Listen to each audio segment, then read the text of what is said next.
Okay.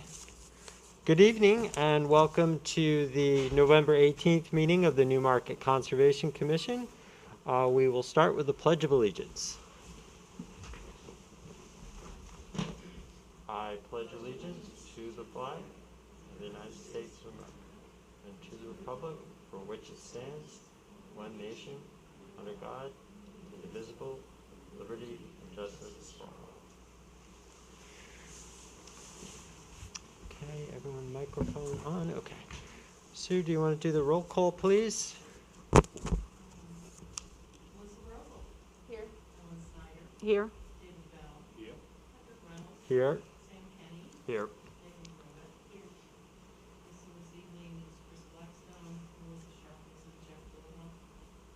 Okay, and so I will say we should appoint Miss Melissa Brogel as a voting member tonight.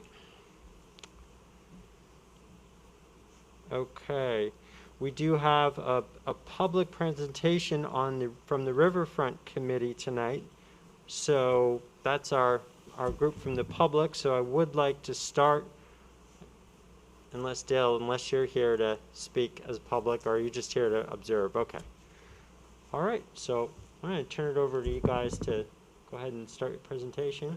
Yeah, sure. So just a brief, preamble. The last meeting that we had was I believe October 14th. The following week on the 18th, we met with the UNH and DES design team down at Shanda Park. So now we've had 2 meetings with them about the living shoreline and just park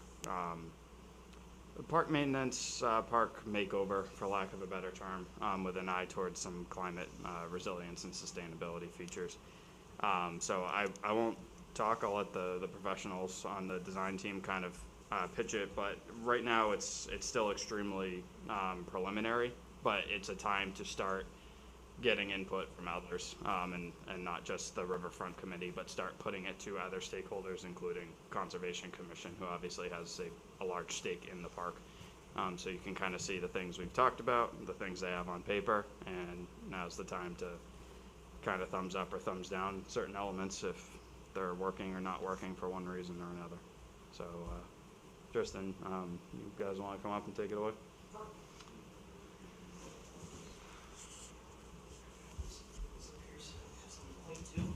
And here, I do have a couple up. So I just have paper copies of these. This isn't perfect, but I'm going to go ahead and share it. It doesn't have everything identified, but if you want to share that with some people. Yeah. This one. Not perfect, Melissa, but All right, so I'll give a brief background about what this project's all about. My name's Tristan Donovan. I'm structural here with Jacobs. My colleague here is Patrick McNally. We're part of a multidisciplinary team that was put together by DES and Fish and Game through a grant to explore living shorelines in the Great Bay Estuary. From that, there were 4 sites chosen, Shanda Park being one of them. And so we're here tonight just to, go over the concepts we have come up with, get some buy-in, get your concepts, or your comments as people that live here, people that care about the waterfront. We can answer any questions that you may have about the drawings that we're presenting, or about the narrative that we provided. So yeah, that's the background for this. This is just a existing conditions plan.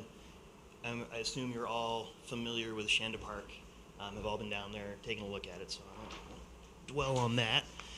But the concepts deal with 5 main areas of the park, and that is the boat ramp that comes right down Water Street, the plaza, as we've been calling it, that's right next to the boat ramp, Moonlight Brook, and the culverts that cross it. The next area is the bluff across the way, which is where there's the current bench. And then there's also, we haven't really come up with a great name for it. We're calling it the kayak launch, but it's not really a kayak launch. It's used as one, but it's not one. So those 5 areas are where we're focusing. So I'm going to start with the boat ramp and work my way south, just talking about what's going on with this. Oh, sorry, there's a 6th one, the parking lot. Forgot about that one because it's not on the waterfront, but it's very important. But I'll start with the boat ramp. The boat ramp, as it's currently constructed, is it's about 42 feet wide, which the standard is about 18 feet. So there's a lot of area that's just not being used, not needed, and it doesn't necessarily line up with the way boats would want to go in there, and it creates an opportunity for living shoreline, which I'll get into when I talk about some other areas. So the idea with the boat launch is to narrow it up to provide more space to install these living shorelines, this green infrastructure. The plaza, if you've been out there during some of the higher tides, floods, which isn't a bad thing in itself, but some of the upland plants are not necessarily salt tolerant. We're in the brackish area, so there's some issues with some plants. There's some, I don't know the best word for it, but there's some trees that probably shouldn't be there. They hitched a ride on the wind, planted themselves, and now they're just kind of there. And there's that periphery part right along the river that is really just separating that hardscape plaza from the waterfront. And part of the idea with that is to open that up somehow. And also, it's a nice shallow slope down to the water, which is great for introducing tidal plant life and a coastal bank. From there, going up into Moonlight Brook, there's a couple of things going on here. First off, there's the wall that has collapsed. The top part of it has fallen over in one specific location. And then on both sides of Moonlight Brook, downstream of the culvert, it's revetment on both sides. There's enough room there that we feel that revetment can be removed and green infrastructure can be constructed there. This is a planted bank. It would be something like salt marsh or tidal estuary plants down low, and then trees and bushes as you go up to stabilize that slope naturally instead of using stone or anything else that's hard, called gray infrastructure instead of green infrastructure. As well, the culverts are a bit of a constriction there, and by a bit I mean it's a lot of a constriction. We were there during the changeover between low and high tide. The culverts go completely underwater, and they're about half filled with sediment at this point, further constricting the flow in and out. So the tide doesn't have an opportunity to go upstream, and the brook doesn't have an opportunity to come downstream. We can see the evidence of this in the problems that this is causing. Just upstream of that culvert, there's a large sandbar where all this sediment has accreted as it's come down the river, and this is further clogging that area, creating high flows, which leads to more erosion. So the idea there is to remove the culverts and instead either put in a large arch box culvert to open up that flow, allow that flow to go back and forth more easily, not under pressure through those culverts, to also allow places for wildlife to have a bank that they can walk up and down and cross that culvert on. Either that or some kind of pedestrian bridge, an actual bridge structure. The most important part of this living shoreline concept that we have is the bluff, which is the southern part down by the floating dock. There are two main areas. There's the kayak launch, and then there's the bluff. The bluff is the bit of highland, the upland next to the kayak launch. And then the launch is actually, looks like an old boat launch, but down at the water's edge, there's some really nice rare species that we found when we did our survey of the site. They're rare tidal species, delicate, but they're thriving, and they're doing well there. The only issue is there's some geese that come in and do their thing, but other than that, it's a very nice green area. Our concept is to expand that by bringing that bluff down to the same elevation, and pulling that bench, that outlook area back towards the upland so that we can create more space for that green living shoreline. The other nice part about this area is that there's nothing hard up the bank from this area, which allows that marsh and those tidal plants, as sea levels rise, they'll have room to retreat up the slope slowly with sea level rise. So that allows that to maintain itself over time. This also goes along with the Moonlight Brook concept, where by lowering that, we'll be able to create something of a delta where the two rivers meet, and you get the swirling eddy right there, and that'll drop sediment where any marsh can build up sediment to the correct level. It'll self-balance itself to the right elevation. So those are those two areas combined into one. And then the last bit of this, which is probably the easiest part, but it's the best bang for the buck, is dealing with the parking lot. Right now, all of the water flows basically to this corner. It's sloped very well, actually, and there's a curb line right here, but there's no curb along Moonlight Brook. So our idea is just put in a little bit of curb here and create we had talked about a rain garden, an underground sand filter, something that can capture, treat, and attenuate that stormwater before releasing it into Moonlight Brook. And this is just a very easy concept, putting in a little bit of curb and basically digging a hole and throwing some sand in it. It's very simple. A lot of benefit. The only catch with that one is that we might need to remove a little bit of parking lot, a little bit of pavement near the trailer parking spaces, but it'd be minimal, maybe 6 feet for 2 parking spaces. There'd still be enough room to park those trailers, which is important. Some other small things that we have talked about is there's a large Japanese knotwood bush out there, which is invasive. So doing something about removing that, maybe planting something that's a native species in its place. There's some trees at that kayak launch that isn't, and by the floating dock. And the idea is to do some pruning to let in a little more light. These tidal plants love light, so by creating more sunshine for them, they will be able to thrive even more. Those are some small things that don't take a lot of effort, but would vastly help this waterfront. And I guess the last thing I'll mention on this before I can open it up to questions and comments is there would be a little bit of filling. Go back to the existing conditions. You can see the shape of the river as it comes to the south, that it across the plaza it kind of squares off going into Moonlight Brook and then juts out and follows the curve around. So our concept would fill that in so that the corner of the river is a nice smooth curve. In the past, this may have been an issue with permitting issues and issues that you would come to the Conservation Commission for. With the new DES rules, there's a little more leeway is not the right word, but it's a bit easier to get these kinds of things permitted because we will be in its place. Instead of just being open water, it would be a living shoreline, which stabilizes the slope and it creates valuable habitat. So DES, acknowledging this, opened it up to permitting. So it is permittable now. Not the easiest, but it is doable. So there is that slight fill there. And that would basically flatten out the slope and allow a better bank, essentially. Just make sure I covered everything before I turn it over. Yeah, I think that's all I have. Did I miss anything? I think we're good. So, Questions? Yeah, we can take questions, comments, we can write them down.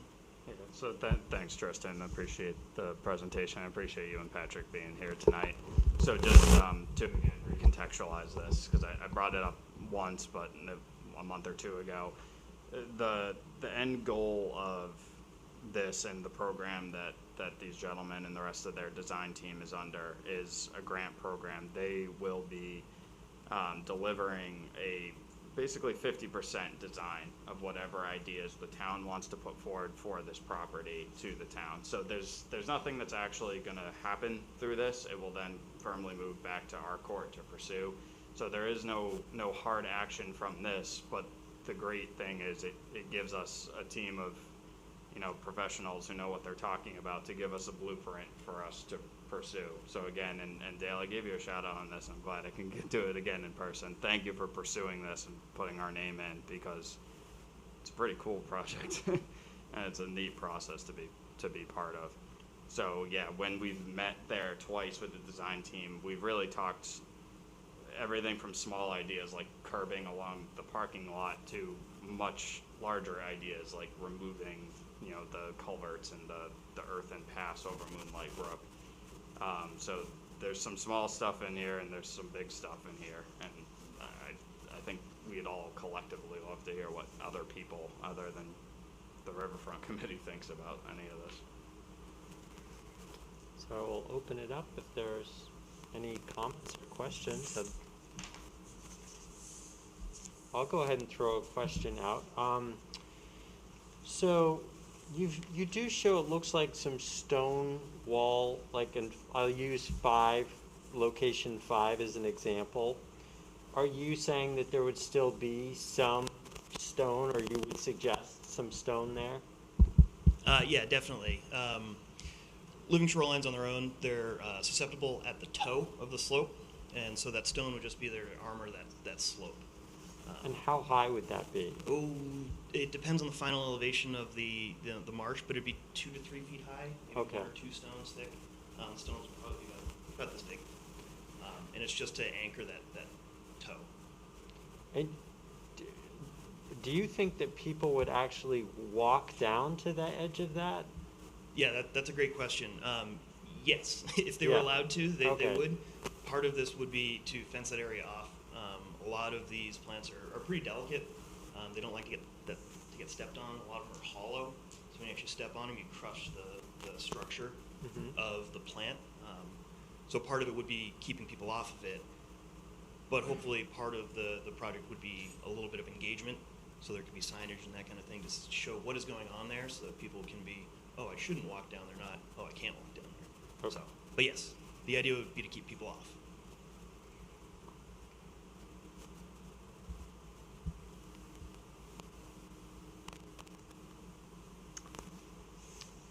Well, I will just come out and say I really like the idea of transitioning to a bridge or something else, because I really don't think those culverts are working and operating right now, and I think it would create a better situation, not just for the fish and wildlife, but also I think it would look a little bit better than it does today. That's just my opinion, but that's one thing I like about that. One thing I think that we'd have to look out for is because Fish and Game partially contributed to some of this infrastructure, I know they're going to be really sticky about us maintaining that trailer parking. I know you said there's still room there, but they'll probably come out and want to measure it and look and say, because it's not, I mean, I go down there a lot, and I would say I don't see tons of boats down there, but there are boats down there. There's people that do trailer their boats down there and launch them, and there's also people that bring trailers of kayaks down there and launch them there that way, so it does have to be maintained. But I also like the idea of the rain garden, because I think that's a real contributor to the current erosion problems we have down there. One other question I had is, on the current boat launch, I think, the town puts gravel down there to try and maintain it a little. Is there anything else that should be happening to? Yeah, it's a bit more of a in-depth. It's a bit more work than just putting some gravel down. The most common is concrete planks. It's the Fish and Game standard detail, and it works really well. I think they're 18-inch wide planks by 18 feet long, and they basically just bolt together into a mat that you lay down. They're really good at preventing erosion. They do need to get reset every 10, 15 years or so, just because they will sink in the mud and get washed over, that kind of thing. But something a little harder would be the solution there, but not paper. Thanks.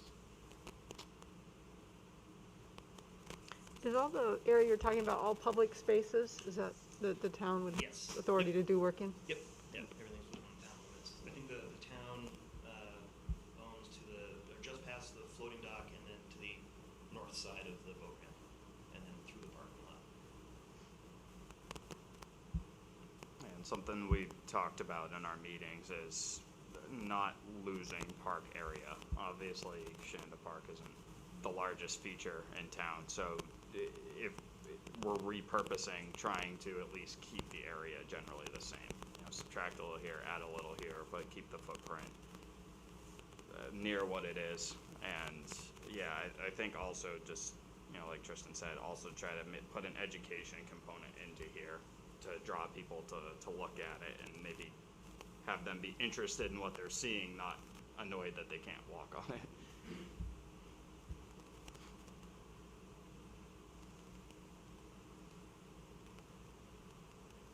So does the, on the south side there, do those trails then lead to a neighborhood road over there that people can walk in from?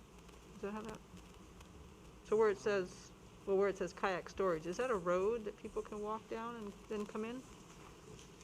Yeah, right now I think there is a path that does go all the way through. Yeah, I think it's a shared driveway that goes down that south side, and I think Okay. at some point it turns into a privately owned driveway, and then on the other side of it is I think it's a pump station.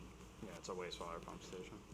There's just a very thin sliver of private land between the park and the pump station land. But yes, I think that is a shared driveway there.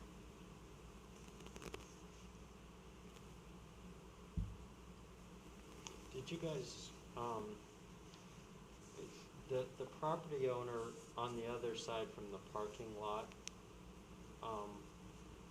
would you need any cooperation to make this work better as far as the work within Moonlight Brook that you're proposing? Probably. Probably. Yeah, in order to actually do anything, you would probably need buy-in from at least some of the adjacent property owners. And one thing we talked about in October when we were out there is, you know, obviously the goal isn't to clear cut everything along the brook, but just by doing a little maintenance and tree limbing along both the main brook channel and down in front of Shanda Park, that you could significantly open up the viewing and the sight lines for those property owners, and that may be something that they can kind of buy into if all of a sudden they have a lot more view of the core Lamprey River.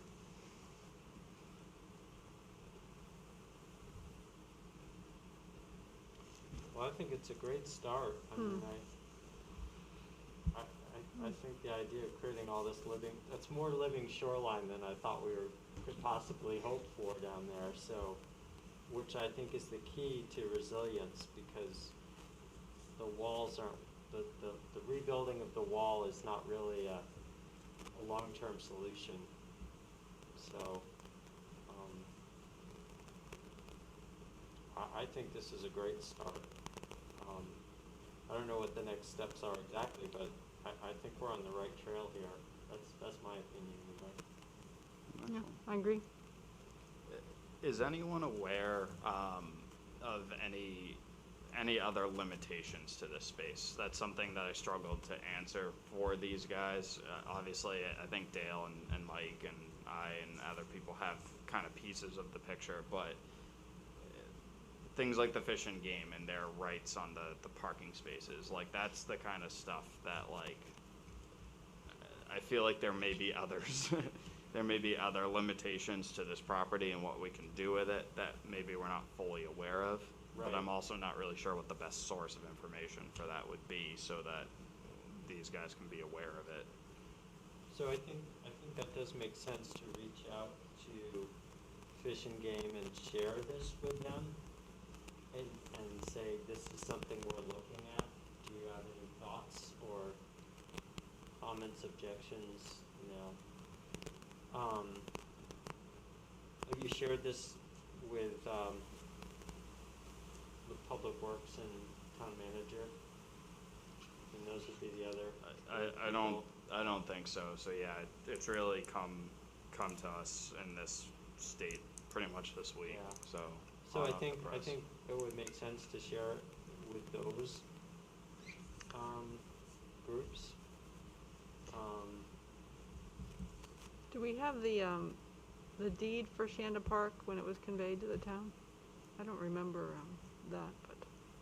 we should have the deed. I Yeah, mean, we should look I at don't the think I've deeds. ever looked at it, I'll be Yeah. honest, but And do you know, is that Shanda Park just on the north side of Moonlight Brook, or is that whole south side, was that conveyed at the same time to the town? I don't know if it was conveyed at the same time, but, I mean, it's part of Shanda Park today, I know that. I mean, my understanding is that the Shanda family owned it, right, and then they were the ones that deeded it over to the town. Yeah, we could just look up the lot, lot numbers in the town records and see when the sales were, or whatever the conveyance, and see Yeah. if there's anything in those records. Because I don't think we have anything in the files on Shanda Park. Maybe the planning office does. And then the only other, I think, issue that we'll need to look at, but it's kind of a separate issue, is just some of the contamination that's been identified in Moonlight Brook, and how does, it probably just reiterates the need to identify the source of that pollution that has been identified through the testing that happened last year, or in this past year, so that, when this plan is put in place, if that's what we went with, we wouldn't be putting more contaminated water, out into the river. We'd have that cleaned up. So I'll talk a little bit more about that when I do my executive report, but, yeah, no, I think this is a great start. I'm really excited and very thankful for the work you guys have done. And the whole committee, you guys have done a great job of moving this forward. Sam, another person who would probably know the history of that is Richie Shelton. Okay. He probably knows the history of those parcels a little bit more. Or the Shanda family might Yeah, if still they're- I know don't- too. They're yeah. still here, Yeah. Definitely be worth talking to them. Well, and I feel like if this is grant related from Fish and Game, usually the access part is in the fine print somewhere. Yep. So it may be there, and maybe it's literally in the fine print, but I know, because this is part of a grant program through Great Bay Near, right? The 4 sites. Yeah, I don't know exactly how the grant is actually structured, but I know it's through Fish and Game and DES jointly. I think Fish and Game has the money and DES is administering it. Yeah, and the Great Bay Reserve is doing a lot of like the workshops, Yep. that's helping with Yep. the 4 sites and the designs and stuff. So usually that access is in the fine print somewhere, so it might be there. And it might not if the grant is just for a design and not for an actual build. And then once we applied for a build grant, Fish and Game might be like, you have to have a minimum of X amount of, trailer access parking spaces. Mm-hmm. Yeah, and the idea with the trailer parking spaces is you wouldn't lose any. They would just be shortened up a little bit. Basically, there's a little cutout there already, and I think that cutout would just be extended. So it'd be the same number of spaces, just a little shorter.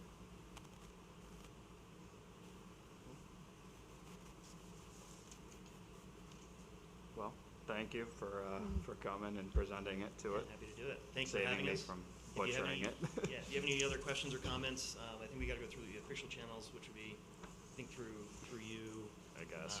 We just got to keep everybody. Yeah, we got to keep everybody involved. So, feel free to reach out to us in some way. We'll get you your answers. It's your park, so we want to make it good for everybody in Newmarket. So. Just not to throw you on the spot, but at this point, kind of hearing no major objections Yep. to how this is going. What's the next step? Yeah. What's your timeline looking like? Yeah, so we have another workshop at the beginning of December, which will be our last workshop. And from there, we'll bring this concept to basically 50%, 60%, somewhere in there, whatever you want to call it. It's a level of design where we can hand it off to you and you can start talking to permitters, you can hand it off to engineers, environmental scientists, and they can get into the actual design. We'll also have a very long narrative, as well as plant species that would be good to be planted here. There will be some preliminary design elements that will be designed, specifically the elevation of the marsh area. That's a very important number, so that'll be given. And that should be delivered, I think March is the timeline for that, where we'll be able to hand it off to you in that state. So we'll be going through our design until then. So, like I said, reach out to us. We'll incorporate anybody's comments. And I think the way this park is set up, I think what our final deliverable will be a bunch of different. It'll be a menu of options that you can do here, because everything is pretty discrete. You can break pieces off here and there as you go along. So the first thing would be do some pruning, and then the second thing might be to plant some shoreline plants to reinvigorate the kayak launch area. And then after that, when you get some more money, you can drop a bluff and extend it over, that kind of thing. So it should be a pretty flexible plan.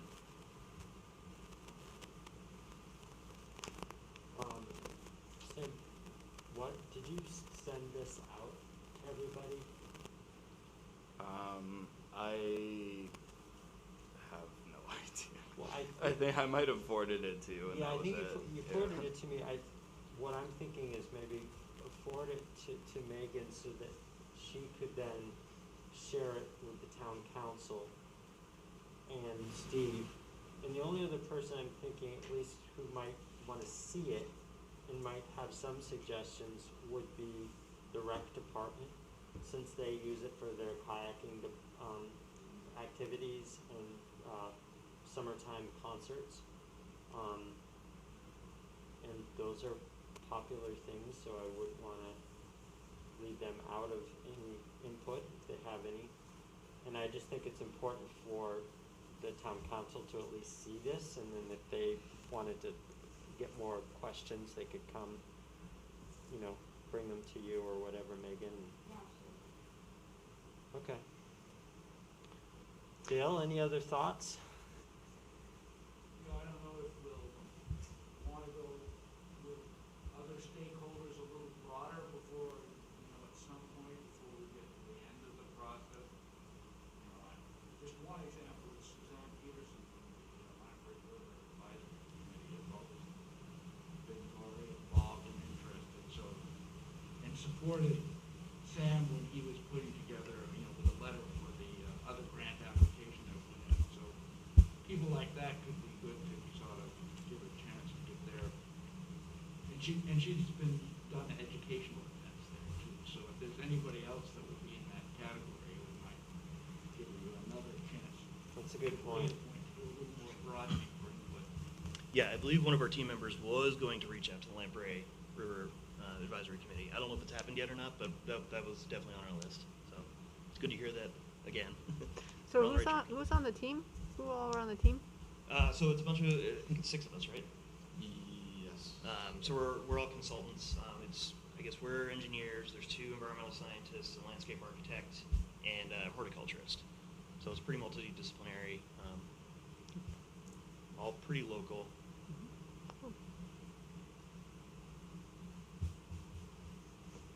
Very nice. Right, yeah, and then we have a couple of people from UNH providing technical advising, and then the resources of DES and Fish and Game. So, big group.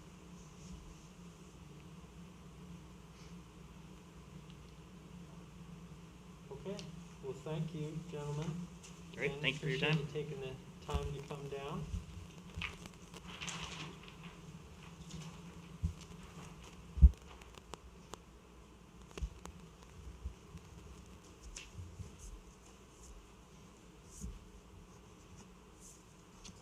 All right, next we have approval of the minutes from our October 14th meeting. Any comments or edits on the minutes? Do we have a motion to approve those minutes then? Motion to approve as written. Second? I'll second. Thank you, Melissa. All in favor? Aye. Aye. Okay.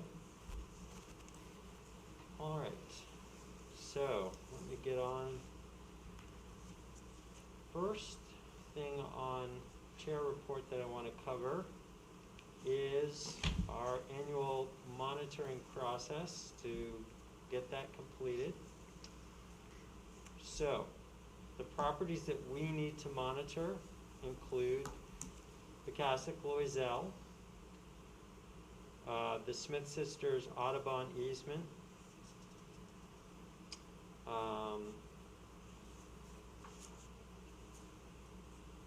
Nostrum Farm or New Roots Farm, and the Silverman Schneer easement at Neal Mill Road. So those are what we have to do.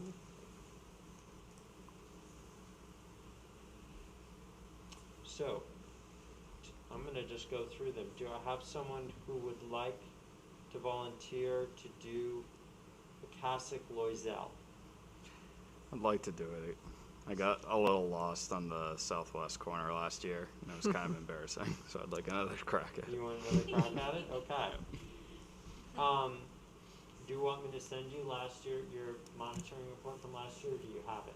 I can probably find it. I'll All right, you know let if I me can. know, because I'm trying to be really good about that this year. Everyone gets last year's report, so they have a good place to start. I can send you out the template just so you have it. Sure. Okay. The Big Hike, Audubon Smith Sisters. Again, David, you ready to take that on again? Sure. Thank you. I believe I've got last year's report and maps too. You got everything? Okay. Thank you, sir. New Roots Farm. Anyone want to go out to New Roots Farm who's never been there before? It's a cool place. I'll do it again. I did it last year, but if anyone else is ever interested in going, it's not a public walking area, but it's pretty cool to see the work that the farmer Jeff Patera has done out there on that place. There's a lot of farming activity, so it's kind of cool to see from that perspective. But I'll go ahead and sign up for that one. And that just leaves Silverman Schneer out at Neal Mill Road. I'll do that again. Okay, thanks, Ellen. And you have everything you need, I'm assuming? I do. Okay. Just so you guys know, we have one easement that is done by Southeast Land Trust every year, and that's Hilton Farm. So it's on our list, but it's completed by self. And the only other things that we have on our list, we don't have monitoring reports, but we're supposed to, as a group, make sure that we are periodically walking and evaluating Heron Point. I think that's really happening in a way that's probably never happened, as we've had more activity out there in terms of monitoring and work than's been done in the last 15 years probably. So I feel pretty confident that's being met. The only other area is Follett's Brook. I have not been out there this year. Do you guys know where that is?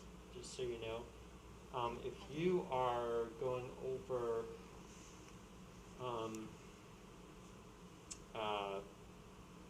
Trotter Park Lane, I believe it's called, right? Or Trotter Park Road to the Trotter Park subdivision. There's the Vicassac River on your left. On the right, you'll see Follett's Brook. And there's kind of a big culvert thing, because I guess at one point that's a place that the town drew its water from. So to the right of that, there's a trail that goes sort of parallel to Follett's Brook. And it goes, I don't know, I think you can walk on the trail maybe, I want to say a third of a mile, I don't know, maybe it's a half a mile before you hit a dirt road. So that's sort of the area that I've always walked. I don't know, Ellen, if you remember Similar. walking any other parts of that. And the only thing that we've ever sort of had issues with, we did have some issues with some ATV vehicles going back in there and playing in the mud a few years ago, but I don't think that we've seen that since then. We were able to identify those folks and ask them to stay out of there. But it would be nice if someone maybe volunteered to at least take a walk down there and see if they see anything. It's kind of a cool walk if you've never done it before. Like I said, there is a trail that will take you back, and you'll see Follett's Brook actually becomes a series of beaver ponds.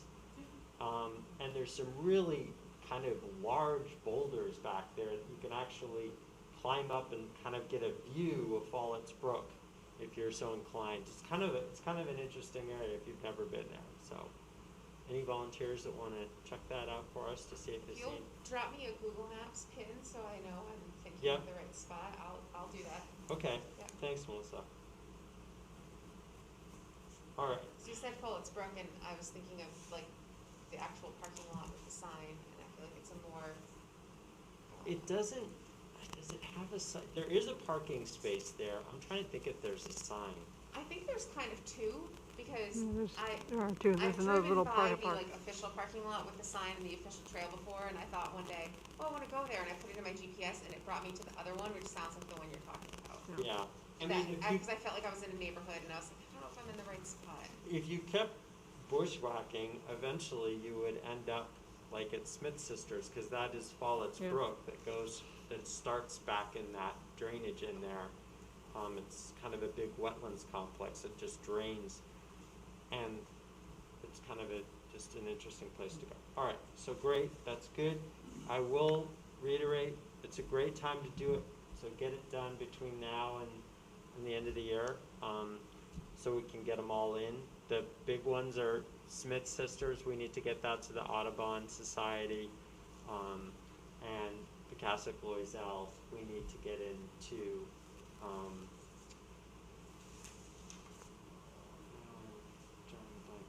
State. to Altic. What about Wagon Farm? Do they? Wagon Farm is done by Fish and Game, and they contact us. It was being done by Steve Walker, but I believe Steve Walker retired, and they handed it off to an intern last year who came and did both the Dearborn property and Wagon Farm at the same time. I mean, the Dearborn property is actually one we could put on our list too. We don't have an official requirement to do a monitoring report because that's Right. owned by the town. And we do kind of rely on Fish and Game since they have an easement to say if they see anything, because there's no trail system. It is a true bushwhack through the Dearborn property. And since they're paying someone to do that, I feel like that's a great job for a Fish and Game intern to do that for us. Okay, so thank you guys. I'm gonna just go ahead and send an email to everybody that signed up just to help you. Okay.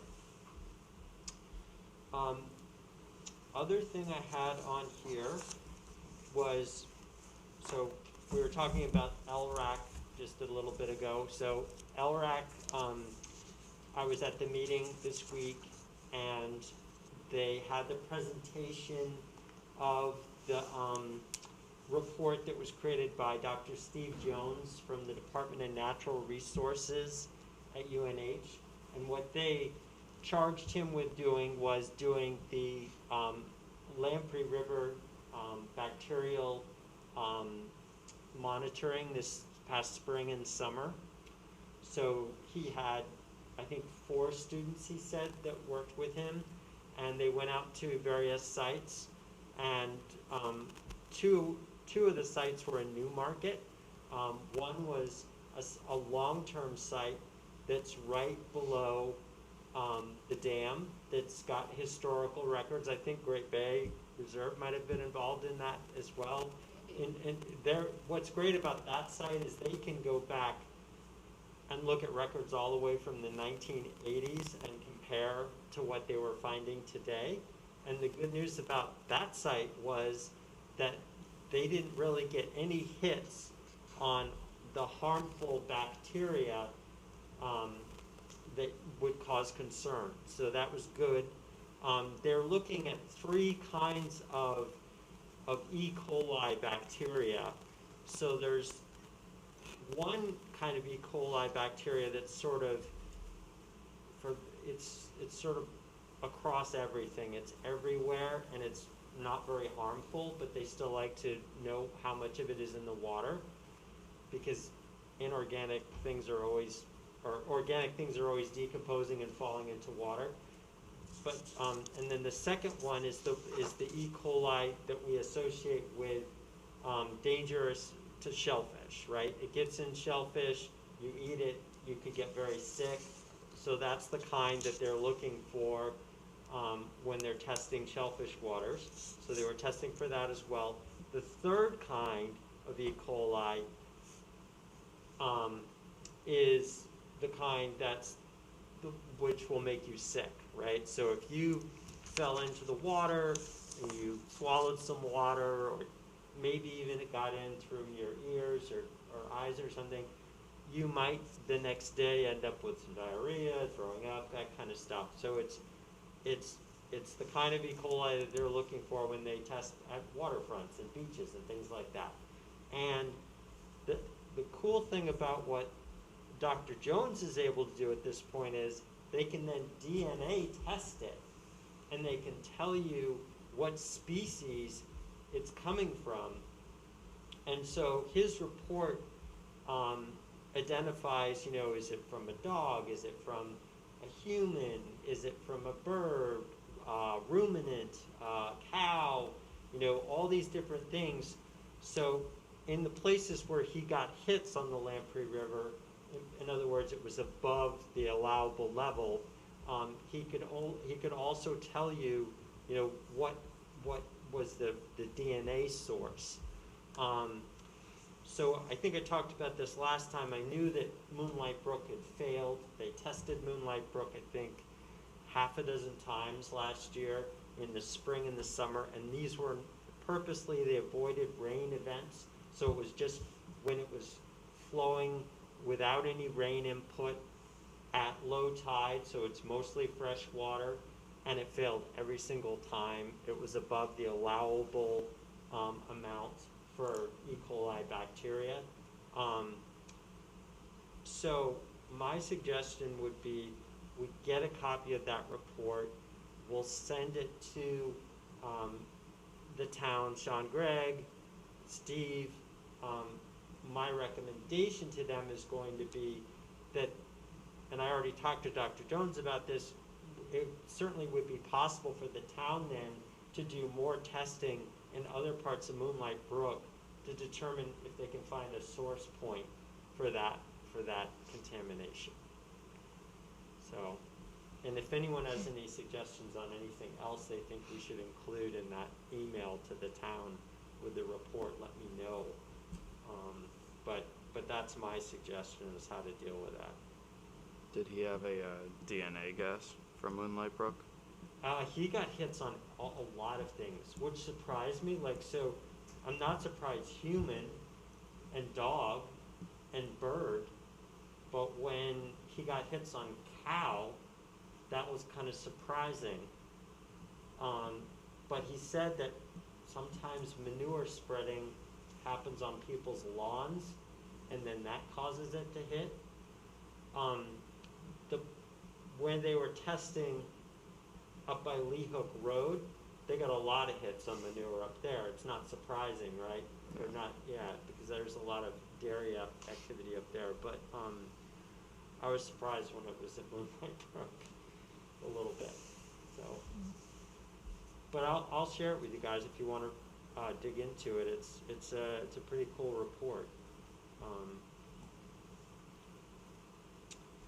Okay.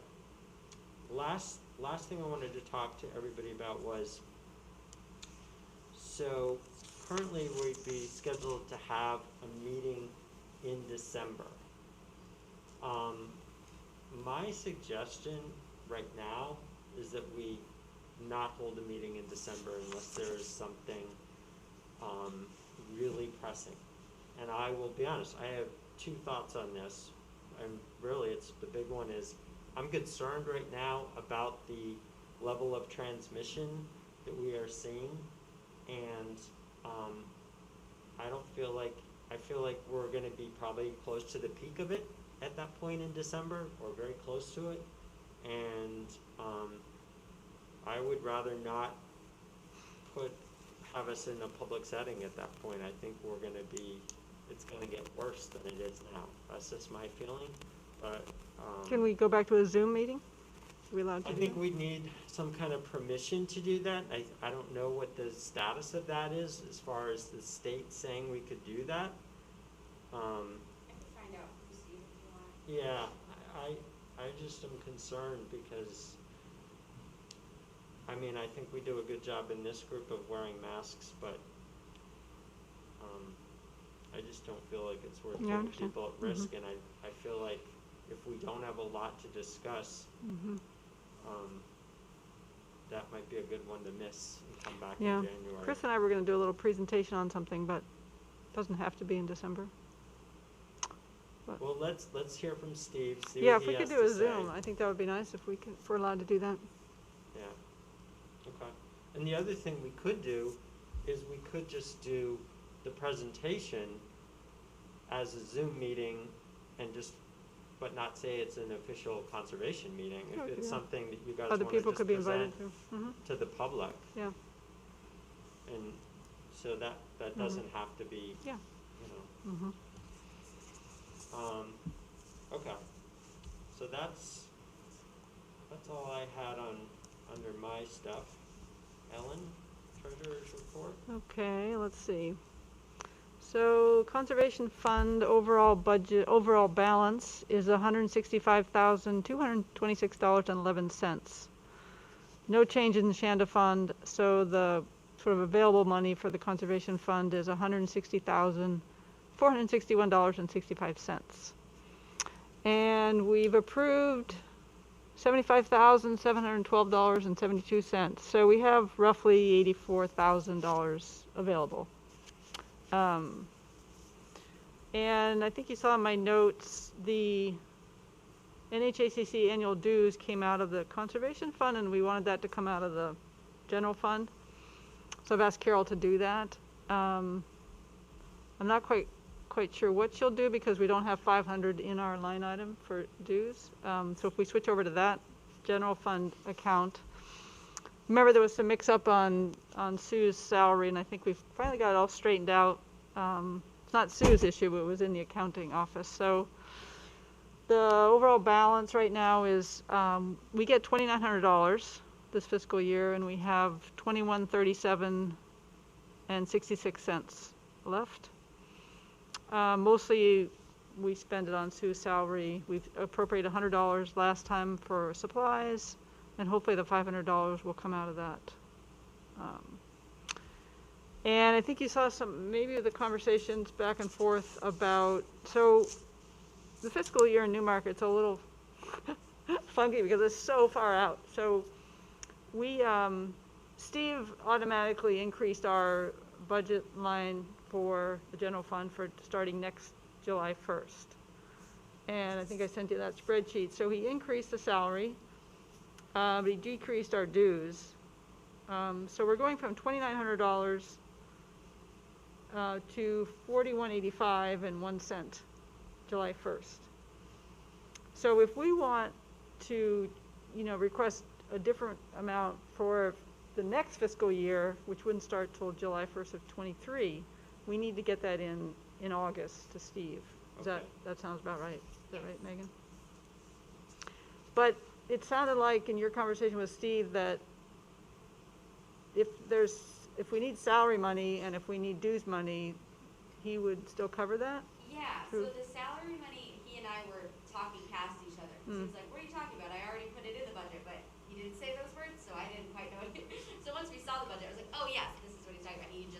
without us asking for it, he made sure that your salary was included there. But what I don't understand, because I asked Carol, so our appropriation this fiscal year is still only $2,000 for Sue's salary, because we can't change. And I asked Carol, and she said, no, it's still $2,900 for this fiscal year. So is Steve taking the money for this fiscal year? Because it was retroactive to July 1st. Is he taking it out of his own account to cover that? That's what I'm not understanding completely. Yeah, I guess I'm not understanding either, because you're right, that this budget that was just passed. That's for next July 1st. Now, yeah. Right. So I mean, that seems. If we could just get some clarification on that, I mean, I could ask Steve and Carol again. It might be better for you to ask, Yeah. because I think you'll Okay. better understand Yeah. the follow-up questions to ask. I think I don't quite understand enough about the mechanics of the HR and budget components. Yeah, I'm not quite understanding this fiscal year because we have a certain amount of money. So anyway, we'll figure it out, but, Right. yeah. So As that's, far as the dues money goes, I did bring that up at the budget meeting, with the money that you had requested, and Steve really was just like, I'll make sure they have the money they need, but he didn't wanna like stop the whole budget Yeah. process for that $200. So I think if it's time now to pay for next year, I can write to him and say, this is how much we need. How do you know, Yeah. to continue that conversation, Steve, how would you like to move forward? yeah, okay. Thank you, Amy. So let's see, was there any other finance? So then there are some new funding requests, and I don't know if you want to do that now or later. Why don't you go ahead? Okay, so to make it easy, I sent a memo with various motions. These are things we've talked about, so I can go through them. So Piscassi-Loisel, I did talk to John Roy, who owns Orion Tree Service, about this big white pine that's out on the boundary with Resicote. Is that how his name is? Resicote.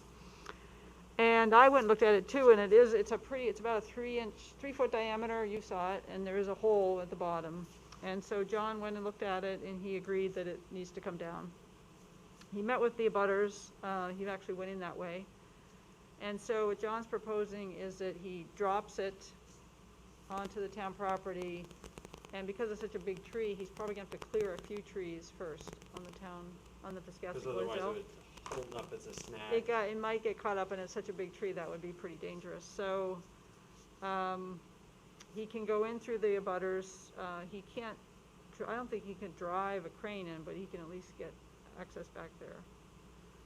And he doesn't quite know the difficulty until he starts getting into it. So he said $600 to $1,200, which presumably is probably going to be at the higher end. It's a tricky tree. It's really big. It's a big tree.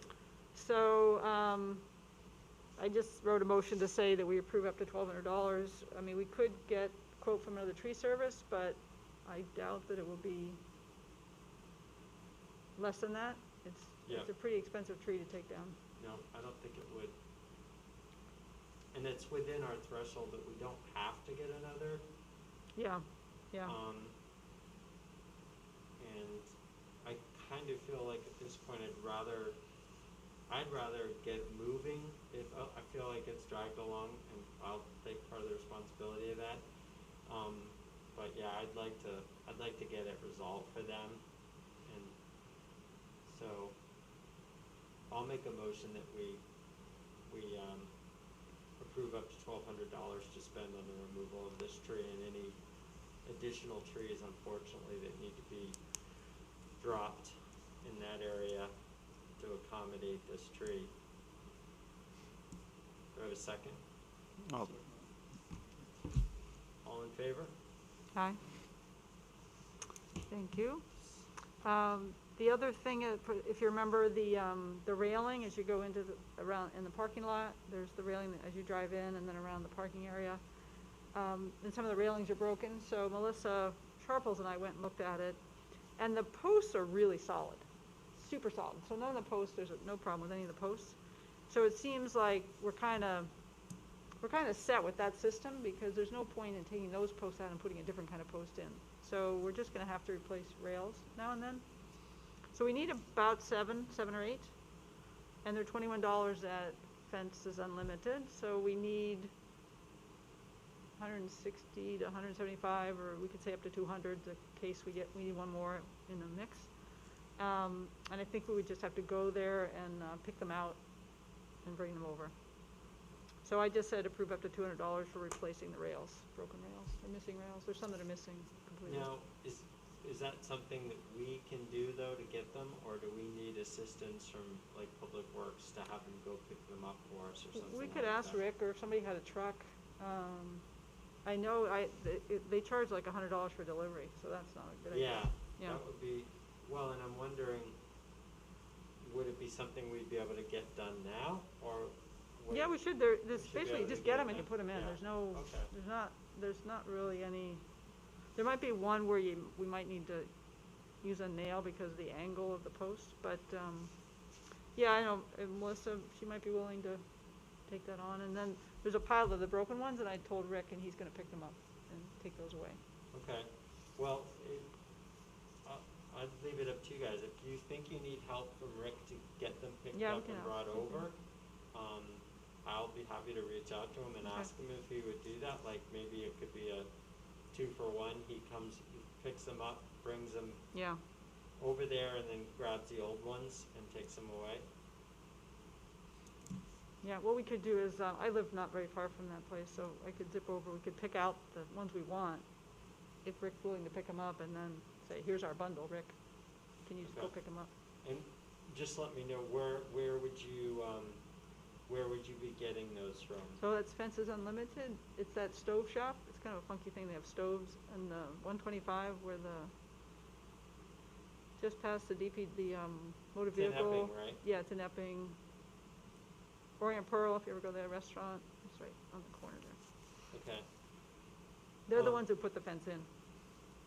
The ones that are broken, I'm wondering if they were broken by snow removal, because they're all up in the parking lot. The one on the Yeah, that's ones true. on the way going up the road are fine, except I think the one. Yeah, further that's a away good point. is. Yeah. So I'm wondering if we might just wait till spring to redo it.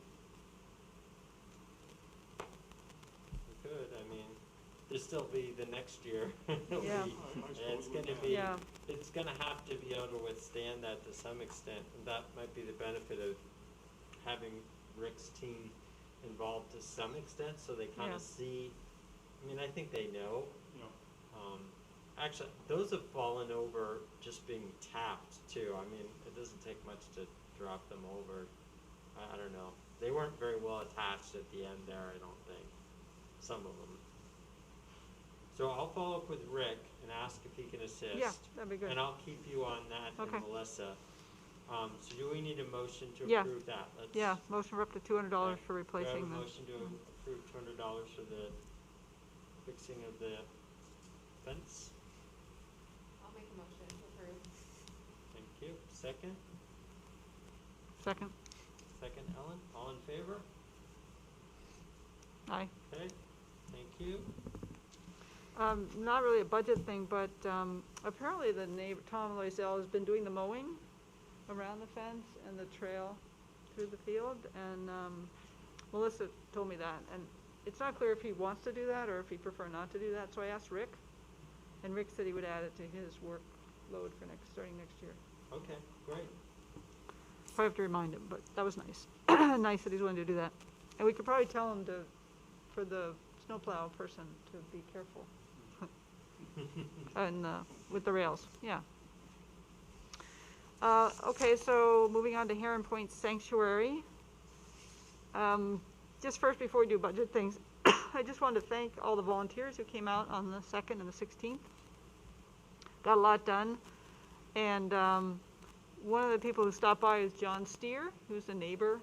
He lives on Bay Road.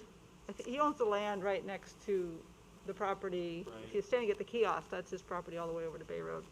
So he has a tractor, and he offered to come over and move some of the gravel in the parking lot. We need some down the Woods Road where the new trail comes out to the Woods Road.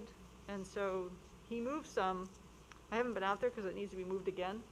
But he hit a rock with his bucket, so the bucket broke a little bit. So he has to fix his bucket. But he's being very nice about offering to do that.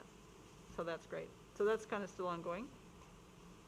And then Scout Amy Benson got approved council approved her project, so she and I are gonna meet out there sometime to reflag the trails that she's going to work on. So that's very great, and she's gonna make some benches. She'll probably complete it sometime in the spring or late spring. Yeah, so funding things. As part of the forest management plan and trail plan that John and Greg did, they can do the interpretive sign that we've been trying to do for years, that I was supposed to do about 8 years ago. So that middle panel area is about 40 inches by 40 inches. And Greg, he does that kind of thing. He's the geographer, so he can take some of our old interpretive information and do the interpretive sign and the trail map. He thought it would be up to $700, depending on how many revisions we do. So if we don't do a lot, it would be a little bit less. But I thought, so what I was thinking there is that because Amy's still going to be working on one of the trail reroutes, and Greg has given us a temporary map that has all the changes so far, that we could just get that printed a somewhat bigger size and laminate it. So for now, we would have a map. And then he could be working on the interpretive part, and then when Amy's done, we could do the final version of the interpretive sign and map and get it printed aluminum and mounted. But I thought it would be helpful to get the funding approved, so depending on when things can happen, we can get going. Yeah, no, I think it would be easier if we approved the funding, I agree. Yeah. I don't know if he's already got that whole space planned out for the... No, probably not, because he wouldn't have started working on it until he gets approval to start. One suggestion I might have, and I don't know who the best source for this would be, there are some old photos of Heron Point that you can see. I think they're taken from downtown, like probably someone standing over by where the mill buildings are, or somewhere on the waterfront, looking towards, and it's all open, like it was a pasture land probably. It might be kind of fun to have some of those old pictures up there so people could see, what the land looked like before. There are some pictures here in Town Hall, I think even that might be that, but the other people I could reach out to would be this Historical Society. Yeah. I just think it might be kind of cool to have people see kind of the history of the place a little bit. Yeah, I agree. That sounds good. So that's $700 that you would like in the motion to Yeah, that would be good, I think, approve up to $700. to have them work on that. Is that right? 700? Yeah, up to 700, yeah. Okay. All right, so I will make a motion that we approve up to $700 to spend on the new trail kiosk at Heron Point. Do I have a second? David, thank you. All in favor? Aye. I was going to ask for the printing, but I think we should hold off because, like you said, maybe we'll do some other stuff. So let's hold off on the printing because that won't happen until next spring anyway. Okay. I had sent an email a while back about doing trail markers, and on this memo that I sent around today, if you may not have seen it, but I did include what I'm proposing to buy for trail markers for Heron Point. So these are aluminum 3-inch diameter, different colored arrows. There's some other neat ones. It's like a little tree, or a hiker. But the reason I like these is you can turn them. So if your trail turns, then it's the same sign, right? You don't have to get different signs for different directions. Right. So I thought at Heron Point this would make sense because the trails are a little confusing. We don't want people going on rogue trails, so we really need to do some color signage. And then Greg's map would, obviously, the colors would be on the map in terms of the trail colors. So these are, I did some calculation for what we might need. We probably have extra, which is always good. And then for the nails, you use galvanized roofing nails, so up to $400. They're not cheap, but I think they're really nice. I've seen other places use them, and I like the size. I like the colors. They're fairly durable. So that'd be my suggestion, if you think that's a, How much was that again? I'd say up to $400 to get, $400. you know, we need 4 different colors, I figured, for there. And, you need both directions, so. We could use them on some other properties if we have extra, if we So we- decided to. Okay, yeah, Yeah. that's what I was gonna ask, Yeah. is this, like, we have to buy a certain bulk amount or something? You actually have to buy a lot to get a really good discount, so, not really, yeah. How many would that get us? I think I was doing, I had some numbers, I don't have my numbers with me. I think, it was like 50 to 75 of a couple colors and maybe 50 of a couple other colors. Because we don't need, some trails are really long, so you're gonna need a lot of one color. And some of the trails are a little shorter, so you just need fewer. Okay.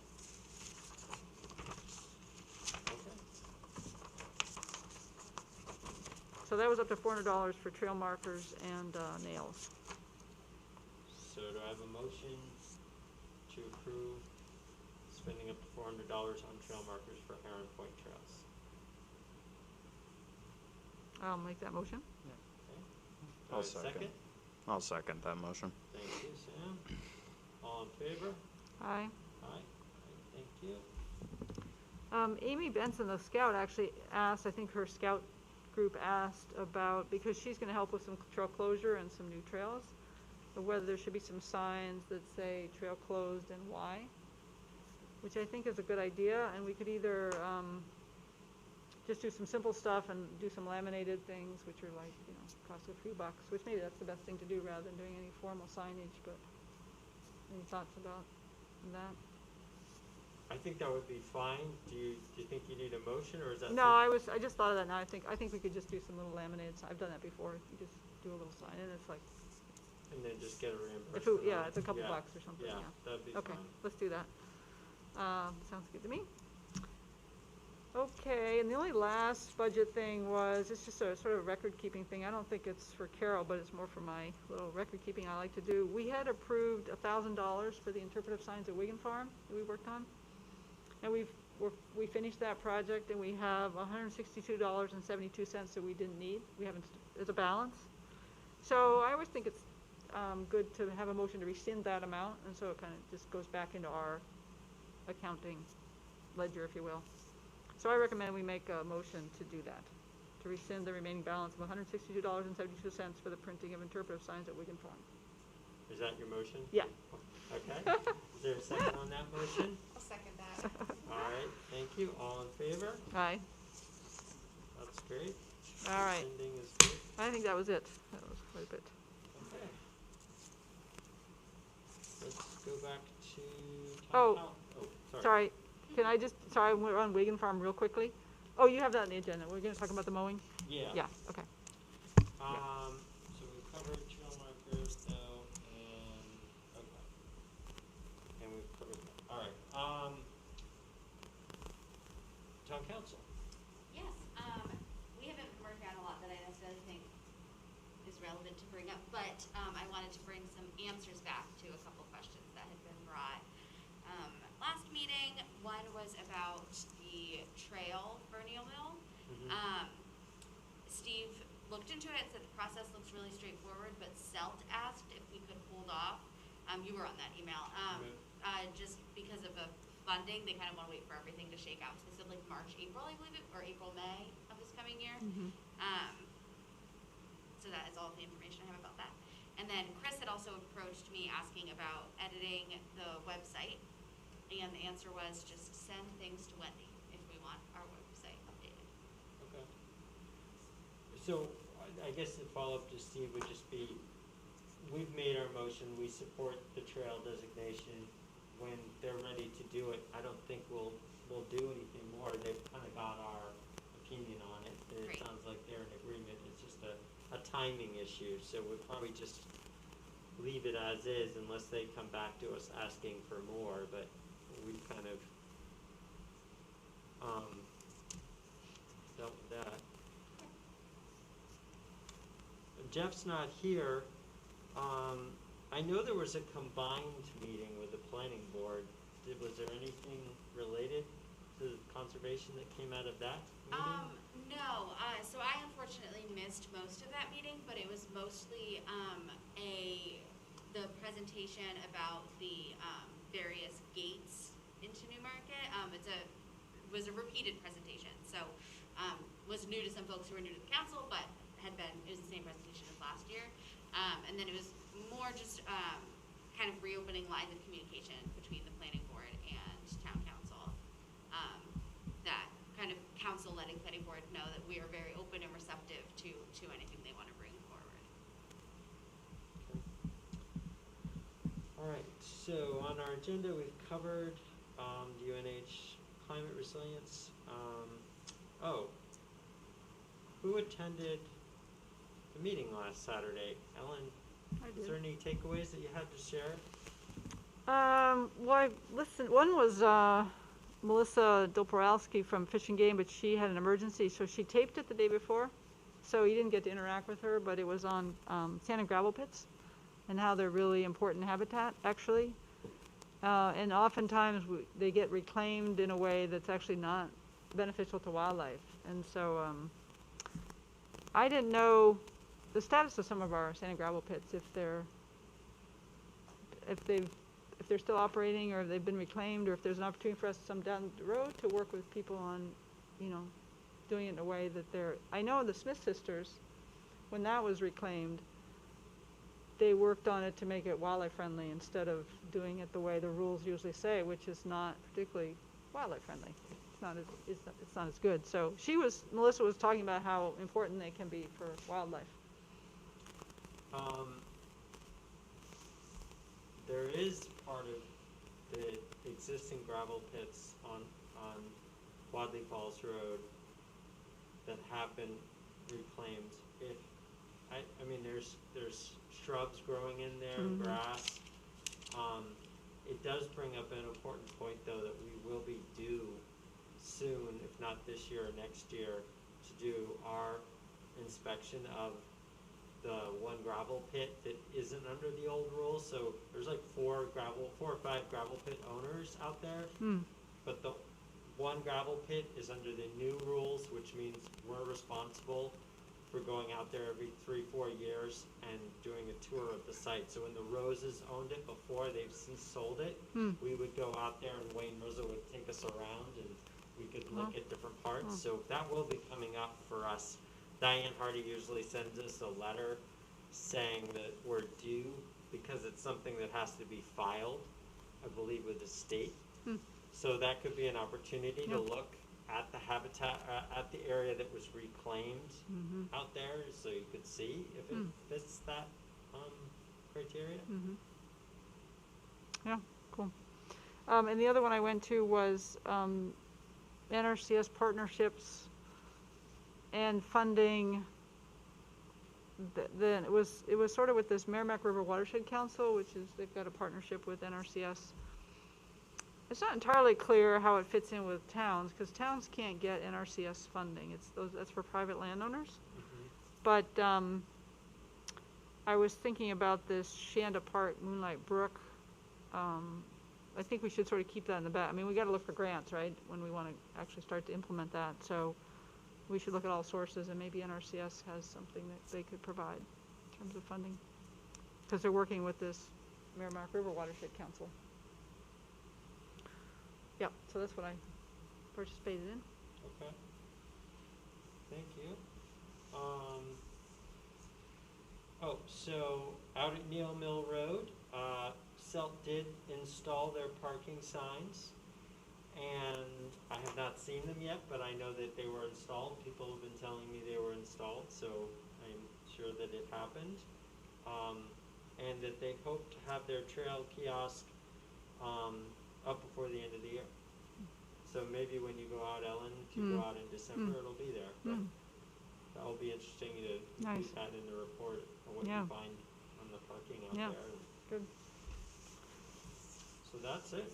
I don't have anything else on the agenda unless anyone else has anything. The Wagon Farm mowing. Oh, the Wagon Farm mowing. I'm sorry. Right, the Wagon Farm mowing. Tractor was broken, so no mowing happened there this year. which is okay, but we definitely would want the mowing to resume next year, and hopefully the tractor will be fixed. Unless you think for some reason, Ellen, that we should pay to have someone go out there and mow it. No, it's pretty expensive. Rick actually looked into it. It was like $5,000 to hire a private contractor, so that's an incredible contribution the town is doing, I think. But we may want to think about mowing in the spring, some parts of the field, because there can be some benefit to spring mowing, and if you get, if we have the wrong spring, we can't. It'll be too wet or so forth. But like the backside, it's pretty dry, and it might be beneficial to try a spring mowing, and then maybe mow it again in the fall. But if you wait too long, you start to get a lot of woody growth, including invasives. So that's one of the issues. But anyway, I think we can wait and see how things go. Okay. Yeah, that's really the only update, that we won't be mowing this year, and so there's no way we can affect the monarchs. Right. Goodness, it certainly was a late fall this year, right? I mean, I heard people say up until late October they still were seeing monarchs. Even today it was warm enough that insects were out and about, and Yeah. it was I pretty. got a couple mosquito bites today. Oh my goodness. Yeah, the ticks have, so if you go out, if you're out monitoring, the ticks are just terrible still right now. Or at least they have been recently when I've been out with the dog. They've been bad. So just keep that assumption that you're, unless we get some snowfall. All right, then if there's nothing else, do I have a motion to adjourn? So moved. What do you want to do? Second? Everyone wants to stay. I'm leaving. Do I have a second on that? I'll second it. Thank you, Melissa. Okay, all in favor? Hi. Aye, all right. And it's 8:23.